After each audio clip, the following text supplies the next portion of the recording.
Nasreen Mehran TV news में वालिकार आया सायरा सुमरो आया पेरिया गुल सबका पेरी का नजर हेडलाइन ते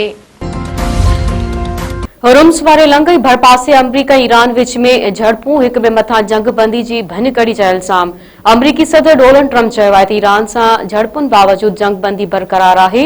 ईरान सां ॻाल्हियूं जारी आहिनि, कंहिं बि वक़्तु मुआहिदो थी सघे थो।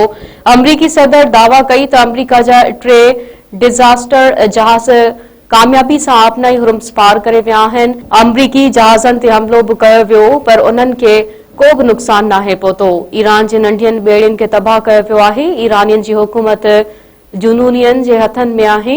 ईरान डील वारे मुआहिदे ते बेत न कई त अमरीका इंतहाई शदीद हमला कंदो। अमरीकी परॾेही वज़ीर मार्को रूबियो चयो आहे त ईरान असांजी मोकलियल तजवीज़नि ते अञा ताईं को बि जवाब नाहे ॾिनो। ईरान जो जवाब अॼु ताईं असांखे मिलणु घुरिजे। उमीद आहे त तजवीज़नि ते ईरान जो जवाब संजीदा नोयत जो हूंदो। वॉशिंगटन में मीडिया सां ॻाल्हि ॿोल्हि कंदे मार्को रूबियो चयो त कल राति ईरान ते कयल हमला ऑपरेशन एपिक फेवरिटो सिलसिलो नाहे। असांखे मिसाइलनि जो निशानो बणायो वेंदो त अमरीकी फ़ौज जवाब ज़रूर ॾींदे।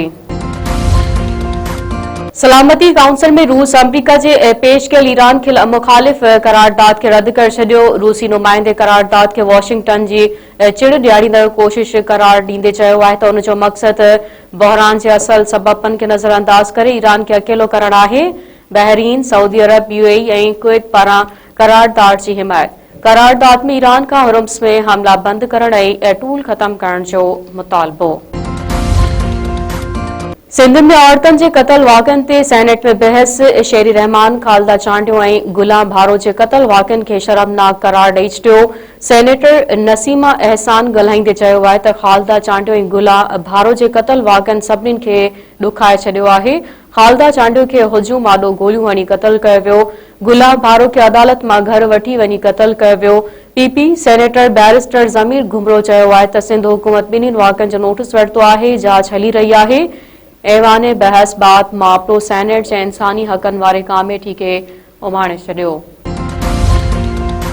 सिंध सरकार पारां हक़ जी जंग में पाकिस्तान जी फतेह के साल मुकम्मल थियण ते जश्न मल्हाइण जो ऐलान। सूबाई वज़ीर सईद गनी चयो आहे त मार्काए हक़ जी कामयाबी के साल मुकम्मल थियण ते कराची में जश्न मल्हायो वेंदो। सीवियू ते तकरीब थींदी जंहिं में वॾे अंग में शहरी शरीक थींदा। मीडिया सां ॻाल्हाईंदे सईद गनी चयो आहे त माज़ी में कराची में दहशतगर्दी जा वाक़िआ थिया। कराची अंदरि दहशतगर्दी जे वाक़िअनि में भारत मुलविस रहियो आहे। पुलिस ऐं सिक्योरिटी इदारनि जे गॾियल कोशिशनि सां अमन क़ाइमु थियो आहे। अॻूणे वफ़ाक़ी वज़ीर गुलाम मुर्तज़ा जतोई चयो आहे त मार्शाला नई इलेक्शन ऐं निज़ाम जी तब्दीली समेत कुझु बि थी सघे थो।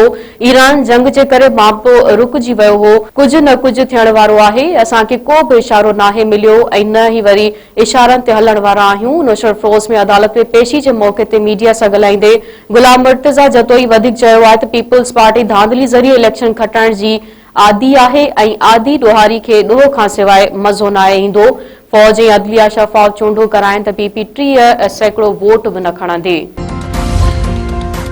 टंडोलार में कबूतरनि जे उॾाम तां लाशारी बिरादरी जे ॿिनि धुरियुनि में झेड़े में 2 ॼणा मारिजी विया, 6 ॼणा ज़ख़्मी। बेड़ो खान लाशारी झेड़े दौरान गोली लॻण सबबि पहसान लाशारी थॾे ते मारिजी वियो। ज़ख़्मियुनि खे सिविल अस्पताल हैदराबाद मुंतक़िल कयो वियो। अॼु थिए नौजवान रफ़ीक लाशारी बि ज़ख़्मनि जा सूर न सहंदे फ़ौत थी वियो। 2 ॼणनि जे मारिजण बाद धुरियुनि में छिकताण।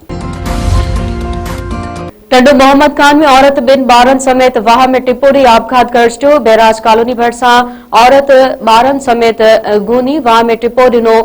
ॻोल्हा बाद लाश हथ। औरत ऐं ॿारनि जो अक़लियती बिरादरी सां तालुक़ नालनि जी सुञाणप न थी सघी। पुलिस जो चवणु आहे त औरत जी उमिरि 24 साल, न्याणी जी उमिरि 7 ऐं नीगर जी उमिरि 6 साल लॻी रही आहे।